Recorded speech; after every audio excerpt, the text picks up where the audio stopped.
Good evening, folks. We are constantly getting asked these days for information on what to do about Earth's disaster cycle.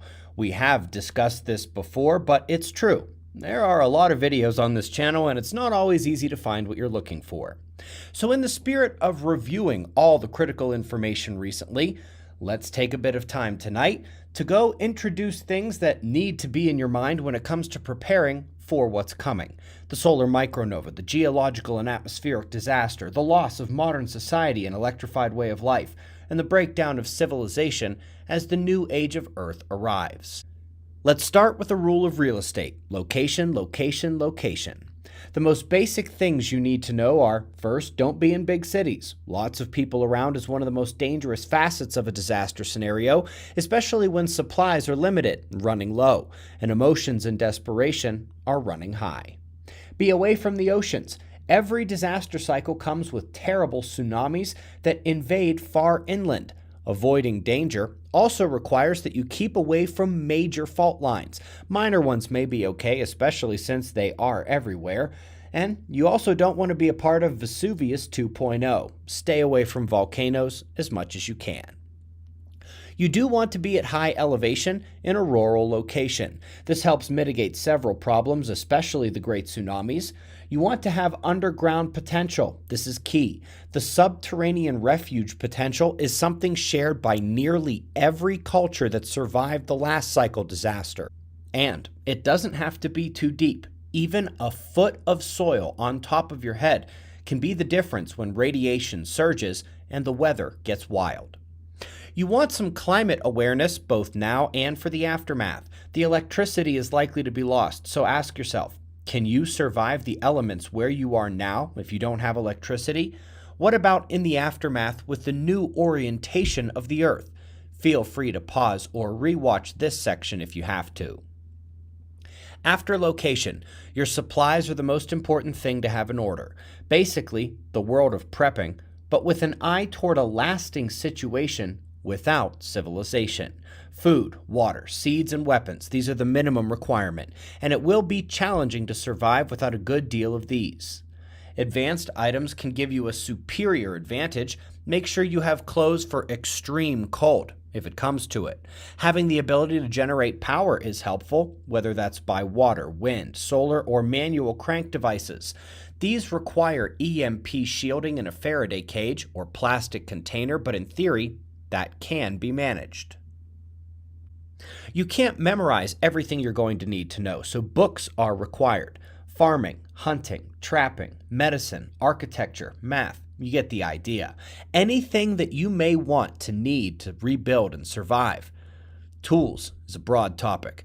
Compass for navigation, tools for farming or building, medical devices or essential oils, pre-industrial items like axes or saws or hammers, and the nails and screws to go with them.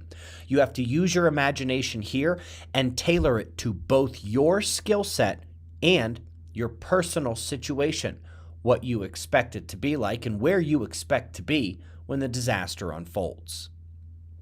It is critical to understand the risks associated with the timeline. Right now, we are in full-scale clown world, which better be obvious to you already. It is going to get worse and worse, and then we'll either have the initial solar EMP that takes out global power, or something like World War III, or full-scale dystopian control by the elites. It will take some time between that phase and the major zenith of the disaster cycle, the pole shift and solar micronova, when the radiation surges, the weather gets bad, and the great earthquakes and tsunamis occur. Afterwards, the new age of Earth will begin as something of a golden age, and although that is less scary, that's when the real work begins to rebuild. You need to be prepared for every stage and have them all considered. You need to stay aware and stay prepared.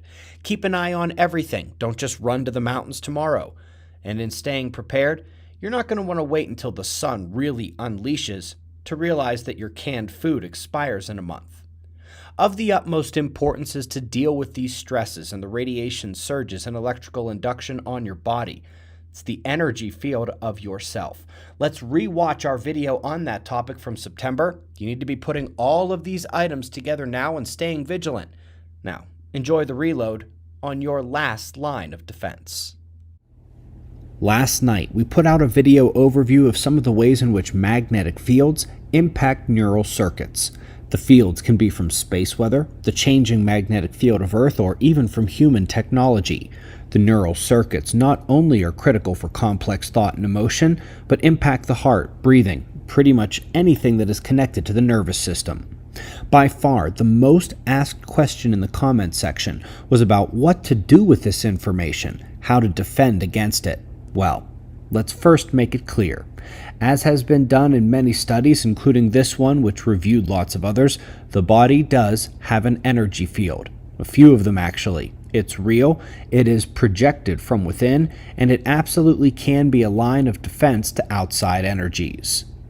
The chakras are part of this field, one of the critical ones, developing an ordered, expansive range of ambient electric field energy. For veteran observers, if your body is like the Earth, these electric fields are like the atmosphere and ionosphere. Some people claim to be able to see aura, but in reality, that would probably be the aura or maybe an other body field layer. We can't really know. But when part of your body or your mind is sick, these fields become disordered, lopsided, or patchy, leaving you open in a way.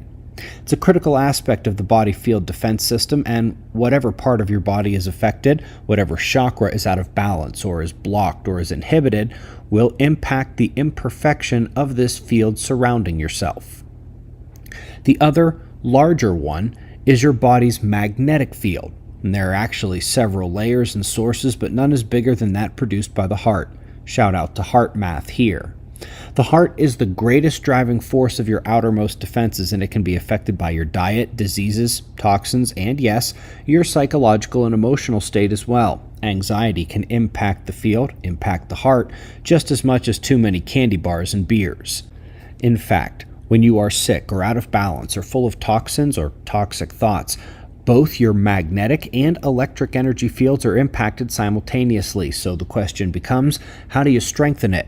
Well, get healthy in all the ways you can. Have to say this is not medical advice. I am not a doctor, but I am presenting this as a basis of common sense based on commonly understood science in both the traditional and holistic medicinal communities. The physical side of things is largely about diet, keeping your body clear of toxins, and exercising. That exercising bit does include stretching as well, gym bros. By good diet, I do not mean the food pyramid. Mostly fruit, vegetables, and clean meats, just like our ancestors. By toxins, yes, I do mean alcohol and drugs, but also the crap you find in processed foods, household cleaners, and certain furnitures, and even chemicals and things like receipts. That's a brutal red pill if you haven't looked into it. The mental health is often more challenging and requires the blend of mindfulness through things like meditation, healing your past traumas, general positive thinking, and probably spiritual health as well. That one might even deserve its own category. Placebo is part of this too. If you can take a fake medicine and think something that isn't true, but your body reacts to your thoughts instead of chemical reality, it's worth believing you are strong, that you can handle these types of energies. I say no fear every day, and perhaps it's as important here as anywhere. I hope some of this information was worthwhile. I will see you in the morning for the daily show. Be safe, everyone.